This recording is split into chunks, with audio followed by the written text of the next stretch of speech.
Hello, this is Mark Tooley, president of the Institute on Religion and Democracy here in Washington, D.C., and also editor of Providence, a journal of Christianity and American foreign policy. Today, I have the great pleasure of conversing with Jody Bottum, whose important book of, I believe it was 6 years ago, called An Anxious Age, I believe has a great application to contemporary events in terms of where America is spiritually and how we're responding to today's protests. So I'm going to ask Jody to expound on that topic, but it's a great pleasure to talk with you again, Jody. Thanks for having me, Mark. Well, as I mentioned, your book, An Anxious Age, and I need to recall the full title of it. It was An Anxious Age, the Post-Protestant Ethic and the Spirit of America. Exactly. Quite a mouthful and a mindful, but you address the post-Protestant culture that has become paramount in American culture, which continues the habits of the old WASP elite without the core theology, of course. And it seems to pertain to contemporary events, among other reasons, in that these post-Protestant elites want to contend against sinful forces, which to their mind are almost amorphous and impersonal, and certainly racism, institutional and systemic racism would rank among them. They want to atone for this sense of guilt, but they really have no definition of atonement. So they seem to be trapped in a cycle without any conclusion. Do you think I'm understanding your thesis correctly? Yeah. Now, the direction I took that was not theological, but sociological and political, because it struck me at the time that I wrote the first essay of what would become the book, which was a political theory of the Protestant Mainline. And I meant the words political theory quite deliberately, that I wasn't going to take up the question of a Christian metaphysics and who has a better account of it, Protestants or Catholics. I wasn't going to do that. I was simply going to take up the fact that America was in essence a Protestant nation from its founding, from the arrival of the Puritans. And well, I mean, it's a little more sophisticated than that, really. From William and Mary on, this was a Protestant country. And that we needed to sort of describe what Tocqueville called the main current of that. Now, mainline is a word from much later, from the 1930s, but there always was a kind of main current of a general Protestantism. And I wanted to look at its political consequences and cultural consequences. However much the rival Protestant denominations feuded with one another, disagreed with one another, I thought they gave a tone to the nation. And one of the things that they did, particularly from the Civil War on, was constrain social and political demons. They corralled them. They gave a shape to America, which was the marriage culture, the shape of funerals, life and death, birth, the family. They gave a shape to the cultural and sociological condition of America. And it struck me at the time, which is why I followed up that essay on the death of Protestant America with a whole book, and then subsequently applying it to the political situation that I saw emerging then in a big cover story for the Weekly Standard called The Spiritual Shape of Political Ideas. And in that kind of threefold push, I thought no one that I know is taking seriously the massive sociological change, perhaps the biggest in American history, from 1965, when the Protestant churches, the mainline churches, by which I mean the founding churches in the National Council of Churches, and the God Box up on Riverside Drive, those churches, and their affiliated Black churches, constituted or had membership that was just over 50% of America as late as 1965. Today, that number is well under 10%. And that's a huge sociological change that nobody's seemed to be paying, to me, to be paying sufficient attention to. Now, of course, for someone like you, Mark, this is old news. You've been following this story for decades. But in kind of mainstream sociological discussions of America, that just was not appearing as anything significant. And I thought it was profoundly significant. And that the attempt of some of our neoconservative Catholic friends, and I was in the belly of that beast in those days, to substitute Catholicism for the failed pillar, American cultural pillar of the mainline Protestant churches, that project, interesting as it was, failed. And that consequently, I predicted we were going to see ever larger sociological and cultural and political upset, because there was no turning these demons of the human condition into an understanding of their personal application. Instead, they just became cultural. And I traced this move through, perhaps unfairly, but I traced it to Rauschenbusch and said, when you say that it's not individual sin, it's social sin, and he lists 6 of them, and they are exactly, Mark, what the protesters are out in the street against right now.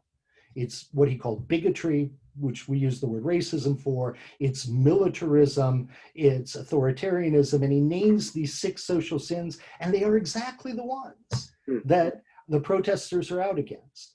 But I said the trouble with Rauschenbusch, who was a believer, I think he was a serious Christian, and profoundly biblically educated, so that his speech was just ripe with biblical quotations.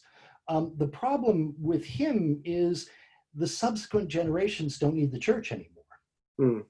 They don't need Jesus anymore. He thinks of Jesus in the metaphor I used for the social gospel movement as it developed into just the social movement.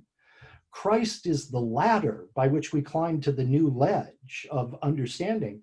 But once we're on that ledge, we don't need the ladder anymore. The logic of it is quite clear. We've reached this new height of moral and ethical understanding. Yes, thank you, Jesus Christ and the revelations taught it to us, but we're there now. What need have we for a personal relation with Jesus? What need have we for a church? Having achieved this sentiment that knows that sin is these social constructs of destructiveness, and our anxiety, the spiritual anxiety that human beings always feel just by being human, is here answered. How do you know that you are saved today? You know that you are saved because you have the right attitude toward social sins. That's how you know. Now, they wouldn't say saved, they would say, how do you know you're a good person? But that's just the logic. The logical pattern is the same. And I developed that in the essay, The Spiritual Shape of Political Ideas, by saying, analyzing as tightly as I could, the way in which white guilt is original sin. It's original sin divorced from the theology that let it make sense. But the pattern of internal logic is exactly the same. It produces the same need to find salvation. It produces the same need to know that you are good by knowing that you are bad. It produces the same logic by which Paul would say, before the law there was no sin. It has all of the same patterns of reasoning, except, as you pointed out in your introduction, there's no atonement. This is it's as though, Mark, we're living in St. Augustine's metaphysics, but with all the Christ stuff stripped out. It's a dark world, it's a grim world, we're inherently guilty, and there's no salvation, there's no escape from it, except for the destruction of all. Which is why I then moved in that essay to talk about shunning in its modern forms, again divorced from the structures that once made it make sense, and apocalypse. this sense that we're living at the end of the world and things are so terrible and so destructive that all the ordinary niceties of manners, of balancing judgment and so on, those are to, if someone says we are destroying the planet and we're all going to die unless you do what I want, if I say, well, we need to hear other voices, they say that's complicity with evil. Mm. Right? The end of the world is coming. This is this apocalyptic imagination. Now, all of that, I think, was once upon a time in America, and I'm speaking only politically and sociologically, all of that was corralled, or much of it was corralled in the churches. You were taught a frame to understand your dissatisfactions with the world. You were taught a frame to understand the horror, the metaphysical horror that is the fact, Mark, that you and I are going to die. Right? You were taught this frame that made it bearable and made it possible to move somewhere with it. With the breaking of that, these demons are let loose. And now they're out there. I've often said, Mark, that the history of America since World War II is a history of a fourth great awakening that never quite happened. Mm.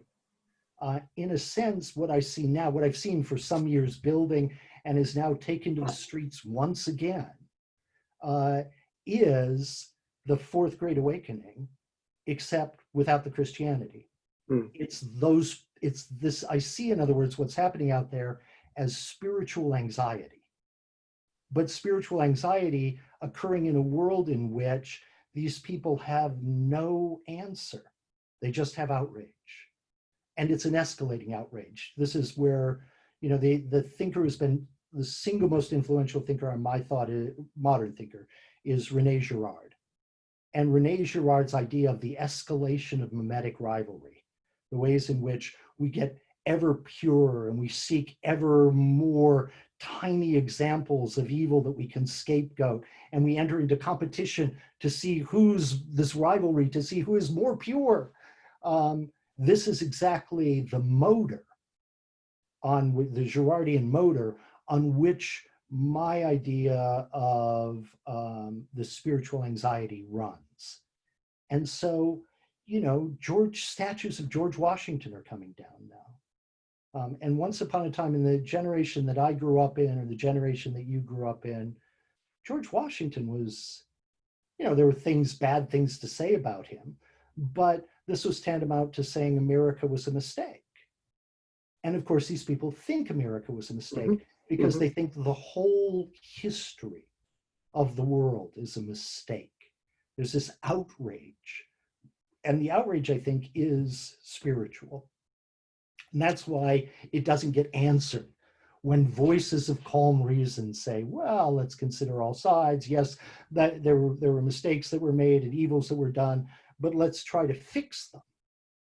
You know, spiritual anxiety doesn't get answered by, oh, well, let's fix something. It gets answered by the flame. It gets answered by the looting. It gets answered by the tearing down. So it's not just America that's the mistake, or Western civilization. It's creation itself that's the mistake. I think so. But, you know, creation appears to us in concrete guises. And the concrete guise right now is America. Hmm. You know, so this is why you'll get praise of, you know, ancient civilizations. Or you get the historical insanity of a US senator standing up on the well of the Senate and saying America invented slavery. Right? That there was no slavery before the mm-hmm. United States. Mm-hmm. That's historically insane. But it's not unlearned, because we passed beyond ignorance here. There's something willful about it. And that's what's extraordinary, I think. And yeah, I'm glad you look back to my, you know, 10-year-old book now, because I think I did predict some of this, although obviously not in its particulars. But there was a warning there that the collapse of the mainline Protestant churches was going to introduce a demonic element into American life. And lo and behold, it has. Now, it's interesting what you described, the collapse of the mainline churches and the social consequences. The inability of Catholicism or evangelicals to fill that social and cultural vacuum, and the inability of evangelicals and Catholics seemingly to diagnose our current crisis in the way that you've just described. Why is that, do you think? Well, there are multiple questions there, Mark. Why Catholicism failed, why the evangelicals and Catholics together, so Catholicism by itself failed. The evangelicals and Catholics together project failed to provide this pillar, this moral pillar to American discourse. And there are a variety of reasons for that, beginning with the fact that Catholicism is an alien religion, alien to America. Jews and Catholics were more or less welcome to live here, but we understood that we lived on the banks of a great Mississippi of Protestantism that poured down the center of this country. But the question of why it failed is one thing. The question of why the mainline Protestant churches failed is yet another part of your question. Although I list several examples that people have offered, I don't make a decision about that, in part because I am a Catholic. I have a suspicion that Protestantism with a higher personal sense of personal salvation, but a less thick metaphysics, was more susceptible to the line of the social gospel movement. But I don't know that for certain, so I merely present in the book, I merely present these possibilities. And then, evangelicalism, Catholicism was under attack for wounds, some of which it committed itself. Evangelicalism is in decline in America. The statistics show that this period when it seemed to be going from strength to strength may have been fueled most of all by the death of the mainline churches. They were just picking up those members, going, instead of going to your Methodist church, they were going to the Bible church out on the prairie. But regardless, that Christian discourse, that slightly secularized Christian discourse that would allow Abraham Lincoln to make his speeches, that would provide the background to political rhetoric and so on. That's all gone. And as a consequence, it seems to me we don't have a shared culture. And that's part of what allows these protests. But also, I think, if there's a way to put this, a culture that no longer believes in itself, that no longer has horizons and targets and goals, that no longer has even the vaguest sense of a telos towards which we ought to move. A culture like that, if we look at it, we no longer have a measure of progress. We can't say what an advance is along the way. All we can do is look at our history and see it as a catalog of crimes that we perpetrated in order to reach this point that we're at. And we can't see the good that came out of it. All we can, because we don't know what the good is, we don't know what the telos is, the target, so we have no measure for that. So we can't celebrate the Civil War victory that ended slavery.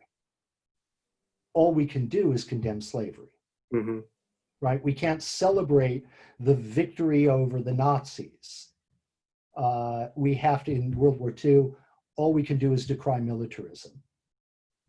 And the crimes we committed to win that war, like the firebombing of Dresden or the Hiroshima. And I think that reasoning is quite exact, because the young people that I hear speak, now I haven't spent as much time on this as I perhaps should have, following the ins and outs of every protester alive today. But what I've heard suggests that they condemn America to core, the whole of America, of American history. There is nothing good about this nation.